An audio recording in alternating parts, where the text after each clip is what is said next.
Hey, hello, and happy paddling.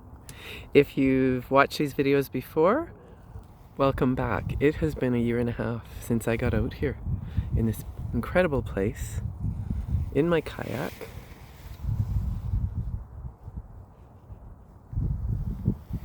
And it's okay. I missed it and I wondered if I would be able to kayak again. See, some of you know that I had knee replacement surgery, and I have been recovering, rehabilitating, and trying to once again be able to get in and out of my kayak. And so far I'm in. We'll see how it is when I get back on shore, getting out. Folks, this is about anticipatory anxiety. Does that resonate for any of you? Just those words, anticipatory anxiety. Wondering, thinking, planning, preparing, scenarioing. These are things that we do that show up as what? Think about it. Where's your tension in your body even as I'm talking about this? They show up as intrusive thoughts, unable to fall asleep, waking in the middle of the night. I'm sure there's other things going on that wake us in the middle of the night, but anticipatory is a big contributor to it. It's a big contributor to background apps. Again, those of you who know me know that I talk about background apps. Just like with your phone, when there's apps playing in the background, right? You pick up your phone and go, why is my battery half dead? I don't get this. I just had it plugged in, and then check and go, oh, there's apps running in the background, draining the battery. Hello, human brains. That's what happens for us. And anticipatory anxiety is a big one.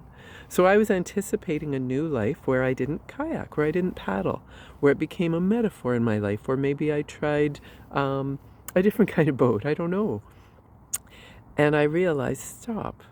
And it helped me a lot to focus more actually on being and walking and rehabilitating and getting myself back so that here I am, and we'll see how it goes.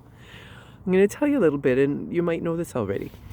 Emotional intelligence has helped us. Well, emotional intelligence in psychology and studies with children with autism around emotions, maybe some of the parenting techniques some of you might have used around emotions with those family of emotion charts with happy faces and sad faces. And it turns out that naming our emotions, naming the temperature of them, the intensity of them, is key in overcoming a lot in life, in paddling how we want to. And emotions often feel uncomfortable. I don't know about you, but I don't like feeling sad. It makes me sad to feel sad, and I fear that I'll get stuck in it. I was raised that, not to get angry, and I saw role models of anger and I thought, I don't want to be like that. I didn't have a positive role model very often for really getting anger out and accepting that, yeah, as a little girl I could be angry. As a big girl I can be angry. Shame is a big one. Shame is one that if you are not yet someone who has been introduced to Dr. Brené Brown, or even if you are, shame is the big social leveler for us because the majority of people feel shame. Okay? So here's the thing. These emotions that feel uncomfortable and bad and that we look at, oh, I can't bring them to work, and how do I be my best self?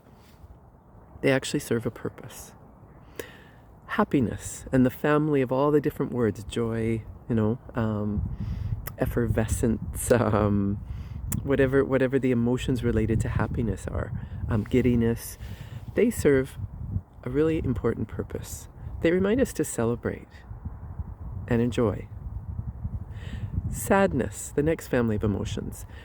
Sad emotions, sad feelings remind us that something mattered a lot, and it makes sense to be sad. And a lot of my clients are learning how to sit with the sadness.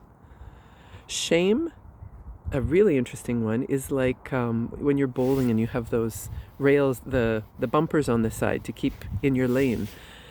Shame is actually a social guardrail, because if we didn't feel shame, we would do things that impacted other people and we wouldn't be included. So shame is, when the volume's turned up too much and it's too intensive. Shame, like a lot of emotions when they're intense, can be harmful. And it also keeps us belonging. It keeps us part of humanity. Anger. Anger mobilizes our body, right? That clenched jaw, the heart racing, the squeezing your fists, whatever it is, wanting to kick something. It's to help us fight if there's something important that we need to fight for, someone we need to protect, for example.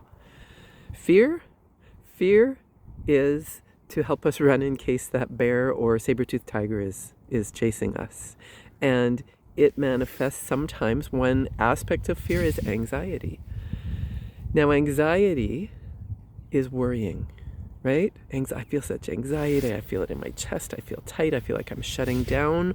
A lot of you can relate to this, whether it's for yourself or folks you love or folks at work or folks you observe in public having anxiety, right? It's got a capital A now. I'm having anxiety. Let's take a big breath about anxiety. Anxiety plays a role. As uncomfortable as it is, anxiety's purpose, just like sadness is to remind us something mattered, anxiety is to get us ready. We have a population of incredibly ready people. The example I use around this is when I was a child and my wonderful single mom raised my brother and I, and in the summer when she was working, we were home. We would listen, we would wait until the mail deliverer came and we heard the slot open on the door and the mail go in and we would go, oh, mail! And we would race to see who got it first, right? That dopamine hit. We get dopamine hits constantly now from our phones, from our Teams messenger, from whatever it is. And so we are being shown through the digital world, through, mainly through the digital world actually, and what we're getting accustomed to. We are being shown that we need to be ready. Have I got a mail? Does someone need me? Is something posted I need to know about? I'm ready. I'm ready. I'm over ready. So anxiety is purposeful. It helps you be ready. And I invite you to check with yourself. Are you over ready? And what could you do to step back from checking, from testing, from worrying and being over anxious? Because it has affected our brains. It has affected our day-to-day. So anticipatory anxiety. I am human just like you. I had anticipatory anxiety. Will I get in my kayak again?